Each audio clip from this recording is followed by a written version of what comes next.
Éric Ciotti, le cri d'alarme ou le cri de panique. Ah, Éric Ciotti, ce bon vieux sniper de la droite dure, un peu comme un mix entre un proviseur de collège sous tension et un général d'opérette nostalgique de la ligne Maginot. Sa réponse à François Bayrou, c'est du grand art. Un plaidoyer catastrophiste, servi avec une louche de chiffres apocalyptiques, une pincée de nostalgie pour la vraie France, et bien sûr, le zeste de drame qui fait vibrer les bancs de l'Assemblée. La France en ruine, version blockbuster. Ciotti commence en nous dressant un tableau digne d'un film post-apocalyptique. Une France croulant sous 3300 milliards d'euros de dettes, des taux d'intérêt qui dansent la lambada et un chômage galopant comme un cheval fou. Il manquerait juste une météorite ou un Godzilla pour compléter le tableau. Mais ne vous inquiétez pas, Éric a une solution. Tout est de la faute de François Hollande et d'Emmanuel Macron. Voilà, circuler, rien à voir, c'est réglé. L'immigration, l'obsession nationale, et bien sûr comment passer à côté du classique absolu, l'immigration. Selon Ciotti, c'est à cause de l'équivalent de Marseille en clandestin qu'on en est là.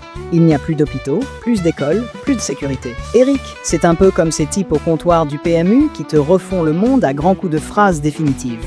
Sauf que lui, il a une cravate et un micro. La réforme des retraites, mission impossible, version Ciotti. Quand Bayrou parle de réforme des retraites, Éric lui répond comme si on lui avait demandé de couper un câble rouge ou un câble bleu pour désamorcer une bombe. Mais sa solution magique, la capitalisation. Parce que oui, transformer tout le monde en trader du CAC 40, c'est clairement ce qu'il nous fallait pour sauver la France. Un zeste d'Algérie et une pincée de guerre froide. Ah, l'Algérie. Selon Ciotti, il nous humilie.